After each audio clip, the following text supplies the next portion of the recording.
দেখেন, দুইটা ভিডিও দেখাবো ছোট ছোট, বুঝতে পারবেন যে প্রসঙ্গটা। তারপর একটু কথা বলি, আগে একটু আপনারা দেখেন।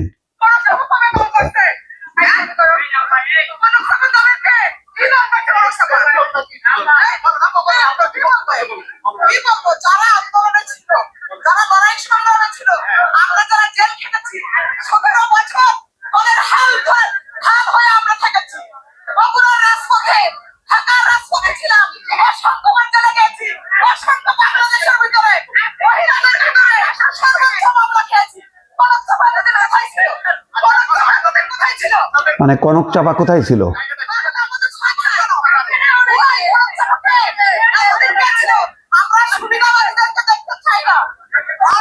কনক চাপা কে ছিল?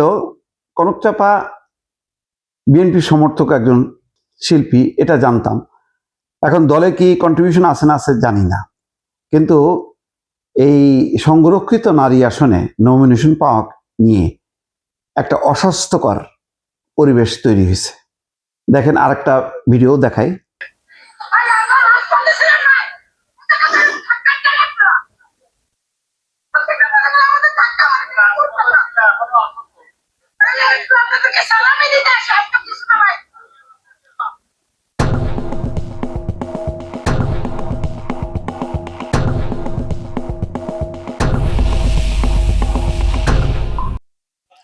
বুঝতে পারছেন, দলের অফিসের সামনে, সম্ভবত গুলশান অফিস হতে পারে অথবা পল্টন, যাই না।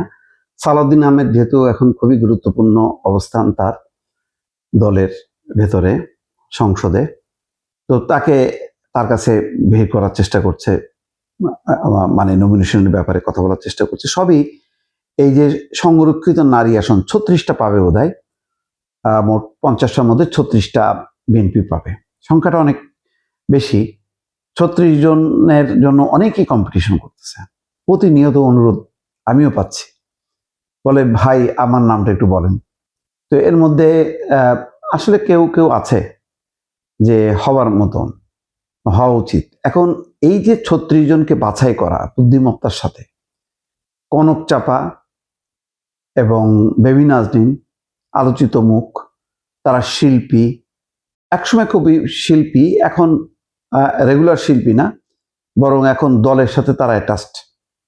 ওইভাবে বলা যাবে না যেভাবে মমতাজ আওয়ামী লীগের এমপি হয়ে নিজে ডুবলো, দলকেও ডুবালো, কারণ তার প্রতি একটা সবার একটা আগ্রহ ছিল এবং এমপি হবার পরও তিনি গান গাইতেন। কিন্তু ওই যে তারপরে কিন্তু যেহেতু বিভক্ত হয়ে গেল, একটা দলের দিকে চলে গেল, সুতরাং তার অবস্থানটার অবনতি ঘটলো এবং এখনো কারাগারে আছে। দুঃখজনক এইগুলি। শিল্পীদের, তারেক রহমান তো বলেছেন যে শিল্পী, সাহিত্যিক, কবি, সাংবাদিক সবাই পেশাদারিত্বের সাথে তার নিজের পেশায় ভালো করুক, রাজনীতি করা উচিত না পেশাদার সাংবাদিক, শিল্পী কারোর। কিন্তু কেউ যদি মনে করেন, এটা তো তার আবার স্বাধীনতা, যদি সে মনে করেন যে না, সে পেশার এমন একটা পর্যায়ে চলে গেছে, এখন সেই পেশায় সে নিয়মিত না, তাহলে সে রাজনীতি করতে পারেন। সেই হিসেবে বেবি নাজনীন, কনক চাপা ভালো চুজ, কারণ তারা যদি কথা বলেন তারা অনেক মানুষকে প্রভাবিত করতে পারবেন। কিন্তু ওই যে যেই রাজপথের লড়াকু যেই নারী কর্মীরা, নেত্রীরা, তাদের অধিকার আছে। এখন এই সিলেকশনটা খুব গুরুত্বপূর্ণ। এখানে বায়াসড না হয়ে যদি ভালো সিলেকশনটা হয়, যারা পার্লামেন্টে কথা বলেন। আমি আওয়ামী লীগ আমলেও দেখছি এমন কিছু মহিলা আছে, হয়তো তারা উত্তরাধিকার সূত্রে, তার স্বামী হয়তো আওয়ামী লীগের বড় নেতা ছিল, সে মারা গেছে, অথবা জীবিত আছে কিন্তু দলে হয়তো কোথাও অবস্থা নেই বা এমপি না, তার স্ত্রীকে দিছে। স্ত্রী লিখিত বক্তব্য পর্যন্ত পাঠ করতে পারে না, 2 লাইন কথা বলতে পারে না। এই সমস্ত জঞ্জাল যদি পার্লামেন্টে টেনে তোলা হয়, পার্লামেন্টের মর্যাদা নষ্ট হয়। তো বেবি নাজনীন আর কনক চাপা তো নিশ্চয়ই না, আরো অনেক নেত্রী আছে, আমি টকশোতে মাঝে মধ্যে শুনি, তাদের বক্তব্যগুলি খুবই ভালো লাগে। এরা গত 15 বছরেও কিন্তু খুব সোচ্চার ছিল এবং রাজপথের সম্মুখ সারিতে ছিল।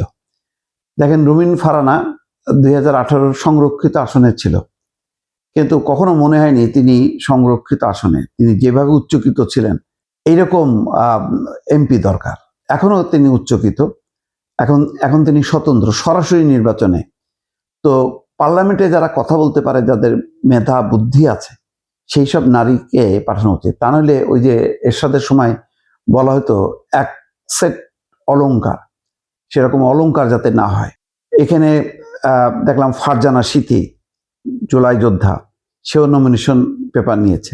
এরকম জুলাই আন্দোলন হোক আর গত 15 বছর রাজপথের আন্দোলন হোক, এইরকম নেত্রী এবং বিশেষ করে যাদের দলের প্রতি ডেডিকেশন আছে এবং সত্যিকার অর্থে যারা এটা তদবিরবাজ না, যারা এলাকার উন্নয়নের জন্য কাজ করতে চায়, মানুষের জন্য কাজ করতে চায় এবং যাদের পড়াশোনা আছে, মেধা, কারণ পার্লামেন্ট কিন্তু মেধা যাদের আছে, মেধা চর্চার জায়গায়।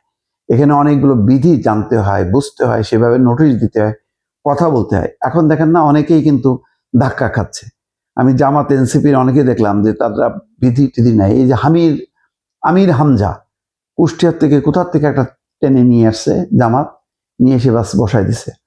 যারা এই সমস্ত ওয়াজ মাহফিলের নামে অশালীন যারা আচরণ করতো, তাদেরকে টেনে নিয়ে আসছে এই পার্লামেন্টে। তো এই সমস্তগুলি পরিহার করে পার্লামেন্ট সত্যিকার অর্থে নীতি নির্ধারকদের জ্ঞান, মেধা, বুদ্ধি যাতে সমন্বয় করে। কারণ আজকে আপনি যা রেখে যাবেন সেটার পরবর্তী কিন্তু অন্যরা অনুসরণ করবে, পরের প্রজন্ম কিন্তু আগাবে।